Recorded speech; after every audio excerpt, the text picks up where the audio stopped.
everyone. In this video, we will solve a problem regarding the fluid flow measurements. A tank 1 meter square in cross-section is 4 meter high. A standard sharp edge orifice 100 mm in diameter is placed 300 mm above the bottom of the tank on one of its sides.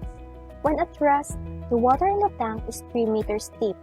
If the volume of the water in the tank is kept constant and C is equal to 0.63, compute the discharge in the orifice when the tank is at rest in Newton per second.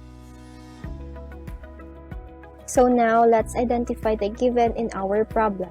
So we have here 1 meter square as the cross-section of the tank, 4 meter as the height of tank, and 100 millimeter, which is the diameter of our orifice.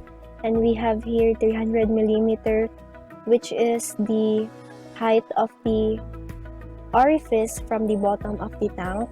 And we have here 3 meters as the height of our fluid above the orifice. And we have C is equal to 0.63 as the coefficient of discharge. So in the problem, we are asked to find the discharge of the orifice when the tank is at rest, which is expressed in Newton per second. So now, let's proceed in finding the discharge in the orifice.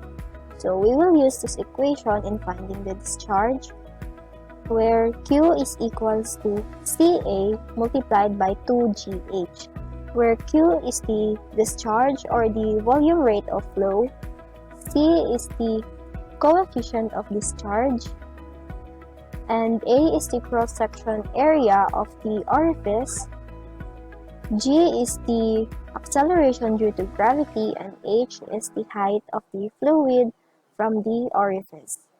So we have here Q is equals to C, and the cross-sectional area of our orifice is given by formula pi d squared over 4 multiplied by 2GH.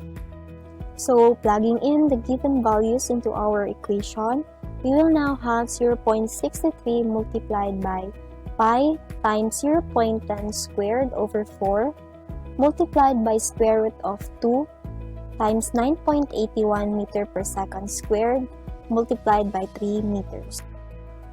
Plugging this in the calculator, this will result to Q is equal to 0.3796125.482 cubic meter per second.